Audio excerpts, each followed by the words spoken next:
Why don't you tell us your name and what do you do? So my name is Paul Foster. I'm in the entertainment industry, so I do a little bit of hosting, a little bit of acting, but obviously been around for a while, so I dabble in a few different things. Yeah, Renaissance man. I've seen you in a lot of things. I've seen you hosting, I've seen you, man, in Malay soap operas. I've seen you.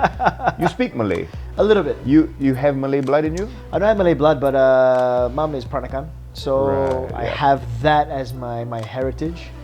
And you know, Bahasa Melayu being Singapore's national language, I was like, my last 2 years in school, I said better learn it. Yeah. Because it's easy as well.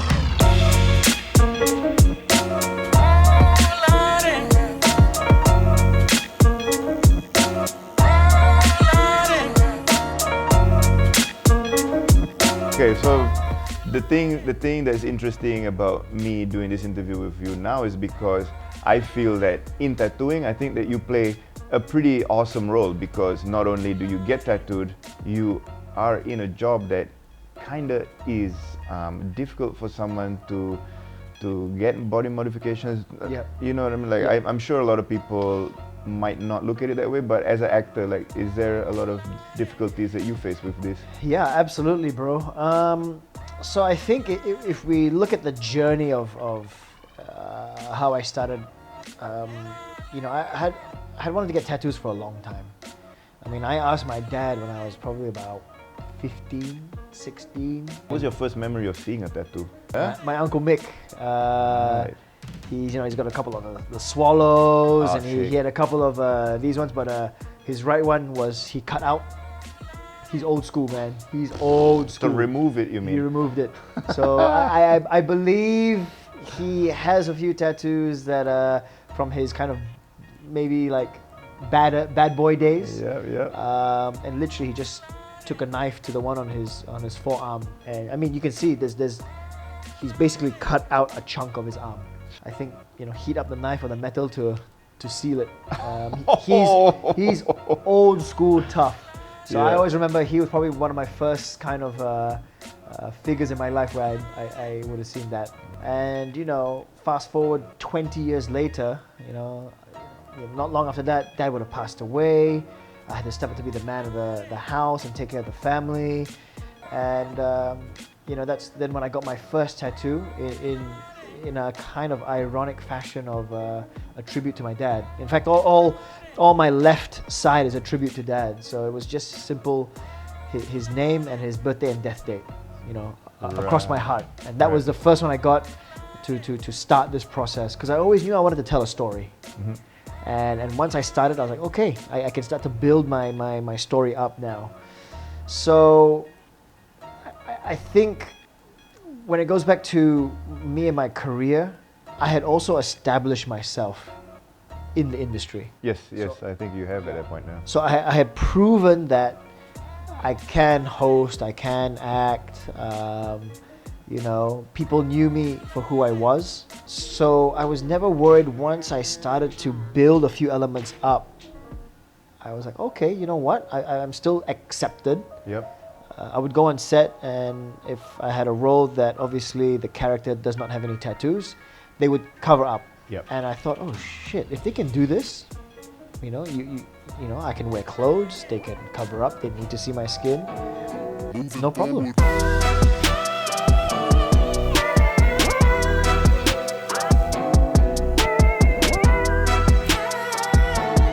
I mean, obviously I've lost work. I have. But that was my next question. Like, how did that negatively affect your career? I mean, but you lose work for so many things. Right. There's so many reasons why you could lose work. For sure. You know, for an acting role, because you don't look like the character they want you to look like. But it doesn't have to be just because of tattoos. It could be the color of your hair. Literally. If I look like the character and I can still wear baju, you know, there's sleeves, then there's no problem. I can still fit the role. For sure. With hosting, you get a whole range of clients. So depending on whether you're doing a corporate or something a little bit more social, and it goes both ways. So I've gotten jobs because of my tattoos, and I've lost jobs because of my tattoos. Did you feel that you had to adjust the way that you approach meeting clients and stuff for the first time, first impressions? I think No, the only thing I adjusted was my expectation. Aha, yeah. Okay, so I go in always showing. Yep. Or, you know, if you want to play the game a little bit more, maybe you can go with like a blazer on. Yep. Then halfway through the meeting, take the blazer off. Yeah. So you set the, hey, oh, Right. I see. Yeah. You have, but when you have blazer, you don't have. Yeah. So, you know, it's creating that. But more often than not, when I get booked, they already know that I have. I've never adjusted kind of, you know, who I am and how I'm going to get the work or do the work. But I adjust my expectation that if I don't get it, based on that, okay lah. Yeah. But I've kind of always had that anyways. So my expectations already were adjusted from before that. If you don't get the work, don't get the work. Yeah. Don't cry so much about it. For sure. Don't get depressed about it. Yeah. Don't get negative. Get better.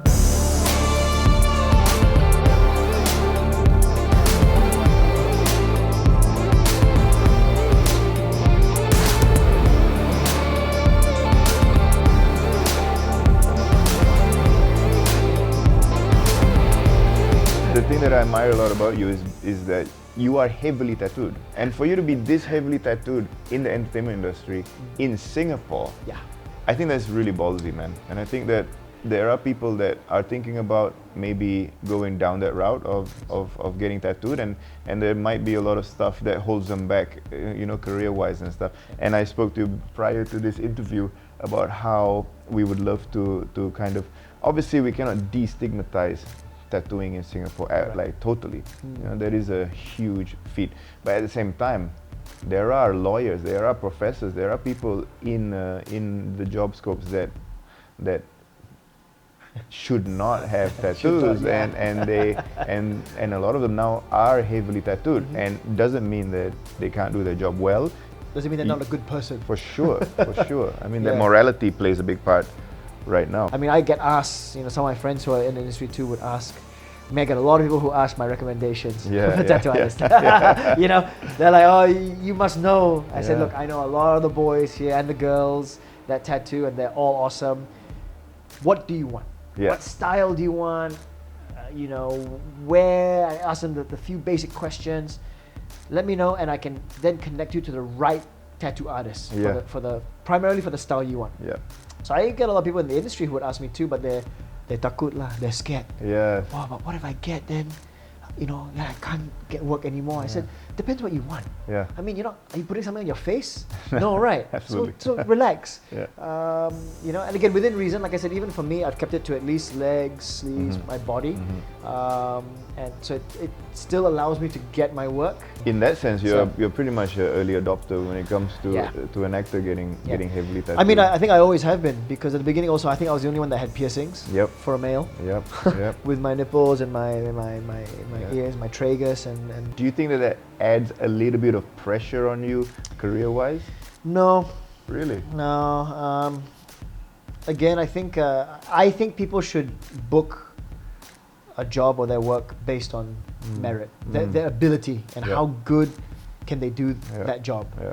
The piercings was easy though. I can remove those, which I have done on countless of times. Yeah. Again, if I'm playing a lawyer or a professor on a TV drama, most likely they won't also have any piercings. Yeah. So of course, take out lah. Yeah, for sure. Once we're wrapped for the day, I can put back in, no problem. You know, and I've done that. That's easy. Yeah. Again, tattoos a little bit harder, but you know, one of the great roles I did was a airline pilot, and and that's when I had 2 full sleeves already. They literally and I had to wear a short sleeve because it was my uniform. Yep. And they just covered. They put the makeup and they covered. Yeah. Covered everything up, which was perfect. So see, it is possible. I learned in the industry, if people want to do things, they can do it. Yeah. They, as in clients wise, if they want to book you, they can figure something out to, you know, to make it happen.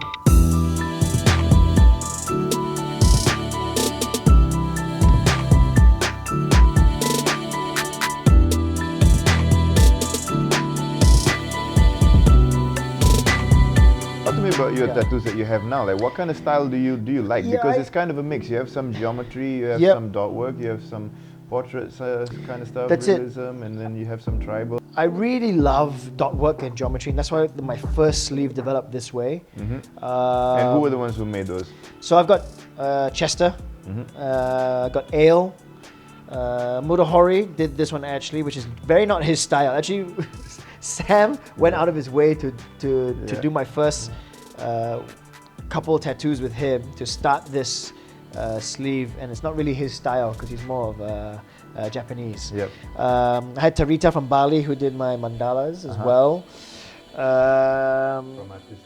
Yeah, and then again, Chester's done a couple. So that was this all a tribute to my dad, and that was lovely. And then obviously, the more I got, into the tattoo scene, the more I started to see, oh shit, there's so many guys out there that are so talented. Mm-hmm. I need to, I want to tell this story. I think this particular tattoo artist would be fantastic. So then I went to portrait, Black and White Portrait, which is all this side is Bradley. Mm-hmm.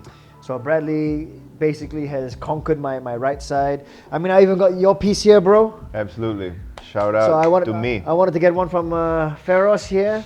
So that was fun. You're a very hard tattooer. And who did the Maori? So yeah, and then I've got my tomokos. Yeah. So my calf tomokos were a gift from New Zealand tourism actually. Amazing. They came down to do an event, and they brought their wood carvers and their basket weavers and a tomoko tattoo artist. Yeah. And the agency reached out to me and said, hey, listen, would you like to come to our event, and would you like to be the live demo model to get tattooed? And I was like, hell yeah. Yeah, man. I was like, this is like the best invite ever. How much artistic freedom would you give an artist? I give a lot. I give a lot because you have to trust a tattoo artist, right? Mm-hmm. They know what they're doing. Yeah. But of course, they will give it back. If they say something back and you're not comfortable with it, you have to say something, of course. Yeah. Because it's going to be on you. Yeah. And that's the beautiful relationship about client to tattoo artist. It has to be free and open to the point where you can develop this idea together. But the tomoko, so the first two, when I got at that event, no idea. Mm-hmm. And with Maori tomokos, you're telling the narrative of your life story to the tattoo artist. Yeah. Who you are, where you've been, where you are at now, and where you want to go. And from there, they will just tattoo you. Yeah, a lot with the traditional style of tattooing, it is like that. That's right. A lot of elements to represent you and what you need to do. So he did it. He did it in like a few hours. He just drew it on. Mm-hmm. He wanted my back. I said, I'm not quite ready for my back, but at that point in time, I needed to re-ground myself into Singapore. Yep. I was gonna leave, and then I didn't. So I said I need to replant myself. Yeah. So that's why he said, okay, give me your calves, because you stand on your two legs. Awesome. And your legs are grounding you. Yeah. And he did the whole element, and that was fantastic. My expansion of my left tomoko is from another fantastic tattoo artist from New Zealand. And two, I met him through another friend. Mm-hmm. They actually came for the Singapore Ink Show, I think the one before last. Yeah, I remember when he came actually. Yes, so I was very lucky to get another a session with him when he was coming through Singapore.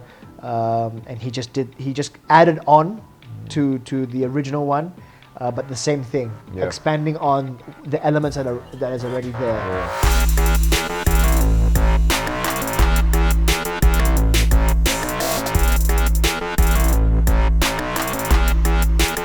As a client's point of view, what do you feel makes a good tattoo to you? So obviously for me, it's the style. So I think as a client, you need to identify what tattoo do you want. Mm-hmm. So again, I get a lot of people just asking me, hey bro, can you connect me with tattoo artists? I want to get tattooed. And I'm like, what? So I think the first thing for a client is to really establish the style of tattooing you want. And then from there, obviously do your research. And I think in this day and age, it's quite easy. Yes. with social media and Instagram in particular, it's so really easy to go in a digital portfolio and just see the guys that you really want to at least start the conversation with. Mm-hmm. And then decide if you want to actually book a tattoo, because I think also the vibe is very important. For sure. And to be honest, the guys that you've gotten tattooed by in Singapore, besides me, they're all like really some of the nicest and most humble humans that I've ever met. You're humble and nice to me, so that's okay. That's all that matters. To you,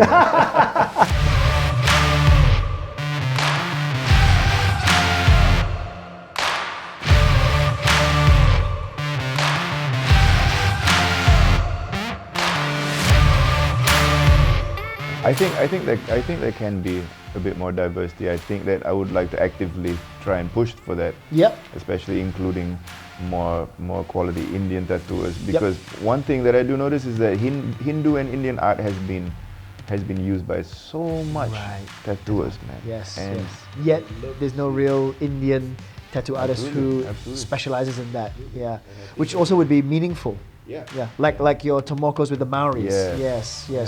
That heritage and that connection. For sure. I mean females, gender. I mean, obviously around the world you're still going to get less female tattoo artists everywhere, but definitely in Singapore, I think I only know a handful.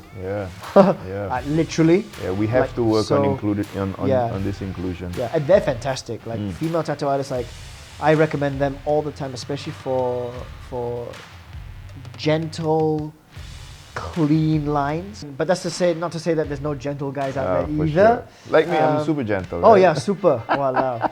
But yeah, you're right. I mean, diversity-wise, I guess. How about pain?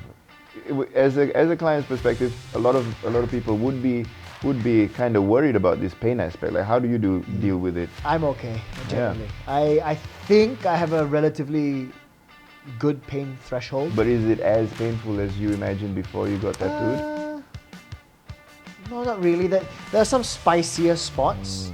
You know, when you got me in the ribs, that was a little bit spicy. I was sweating. You were making me squirm. The armpits are a little bit spicy too. So Chester doing my left armpit got me.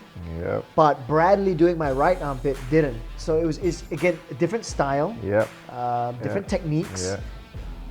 You know, have different feelings, right? And again, some tattoo artists are heavier than others, but again, they do that according to the style of tattoo that they're doing. Any advice for people who are thinking about getting tattooed? Suck it up, man. Suck it up. I mean, no pain, no gain. You know, pain lets you know you're alive. Also, I think here my point is, it's your choice. You have wanted to go and get a tattoo, and you're getting it. You're booking someone to do this for you, and you're paying. If it hurts, it hurts. Just grit your teeth, get through it. I mean, to a certain extent, yes. Obviously, if your body's fighting back too much, it makes the job of the tattoo artist very difficult to tattoo. And most of you guys will let the clients know. For sure. Listen, I think we may need to stop here or at least take a break because I'm feeling your body pushing back and I can't actually tattoo you properly. So that's what Chester had to do for my armpit. He knew my body was starting to shut down. My more of my worry was, when is the next time I can see you? And he'd check and say, actually next week can. I said, oh, next week can. Okay, let's stop. Let's stop. Thank you very much. Because I didn't want to wait months to finish it off. For sure. And as soon as you stop, man, my body did shut down. The adrenaline kind of peaked and ran its course. I ordered some makan for us to eat. You know, I was sweating, I was trembling. And that's what happens. Your body just can take so much. In general terms, just be prepared. Suck it up if you have to, and if it really is pain, then I guess, I know some people take painkillers or put the numbing cream, which I'm totally against, cause this is an experience. I think the beautiful thing about getting a tattoo is the human to human connection, and then the human through machine to human connection.